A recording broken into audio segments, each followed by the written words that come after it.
Welcome to QD Clinic, brought to you by RheumNow.Live. RheumNow.Live, the little big meeting, little in that we're expecting a crowd that will be small enough to be intimate, big in that we're going to broadcast it over the internet so that everybody can watch it, even if you don't attend. Check it out, RheumNow.Live. Today's case is called Recurrent Infections in a Patient on a Biologic. This is a 66-year-old woman with rheumatoid arthritis for a number of years. She's got a lot of comorbidities, recurrent UTI, renal insufficiency, creatinine about 1.5. She has myofascial pain, OA of the hands and low back, osteoporosis, a vertebral compression fracture. She's been treated with a number of different DMARDs and biologics, including methotrexate, Enbrel, Humira, Cimzia. Last visit in October, she was started on Orencia, and like so many of the biologics before that, it was never started or it was delayed, or she's largely not been on the drug because she's had recurrent infections.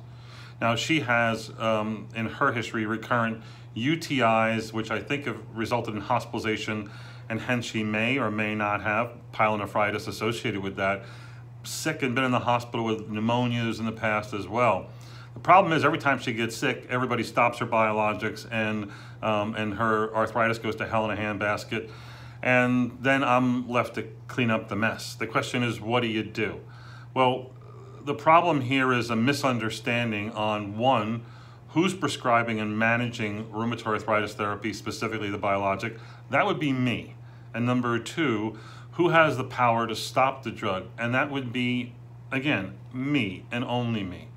So here's some rules on how to manage patients with recurrent infections and who go off of therapy and then get worse because of it. Rule number one, I own the drug. I'm letting the patient borrow it. If I let you borrow my Mustang, you wouldn't gas it or not gas it, paint it or not paint it. It's my Mustang. You drive it like I tell you to drive it.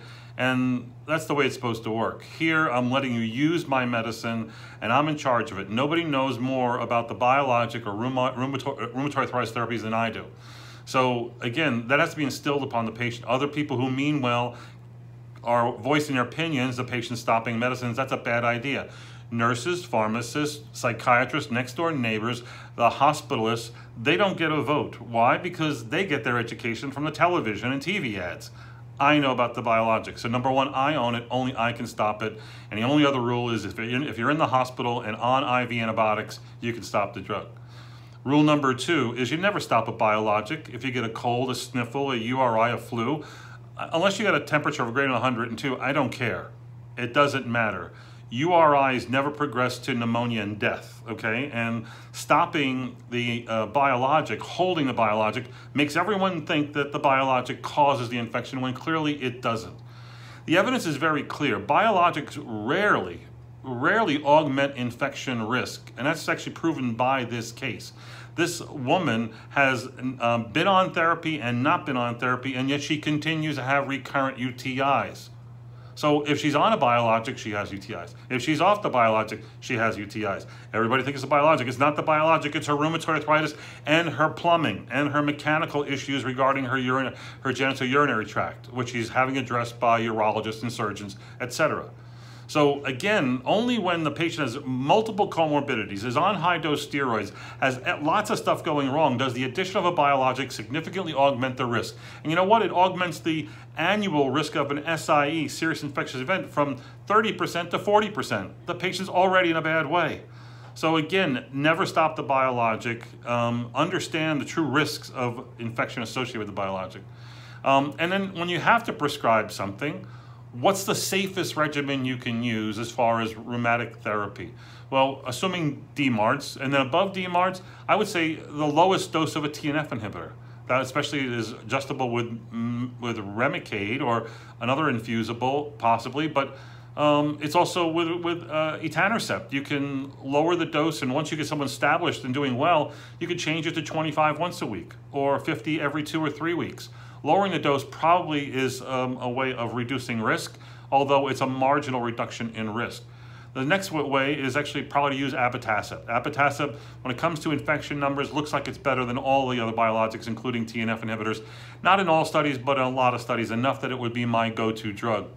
And then if you're really strapped and all biologics, all drugs cause this, then I would use a conventional DMARD. In this woman, she hasn't been on hydroxychloroquine in a long time, started on her on hydroxychloroquine. Guess what? She's gonna have the same number of UTIs on hydroxychloroquine as opposed to when she was on Cimzia, as opposed to when she was on nothing. But at least hydroxychloroquine is going to be a safer drug that she's told not to stop, and that they won't stop in the emergency room.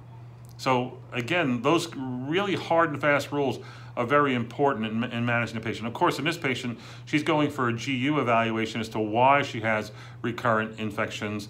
That's another lecture, actually another blog called The Difficult RA Patient. Look that up. Tune in for more QD videos. Take care.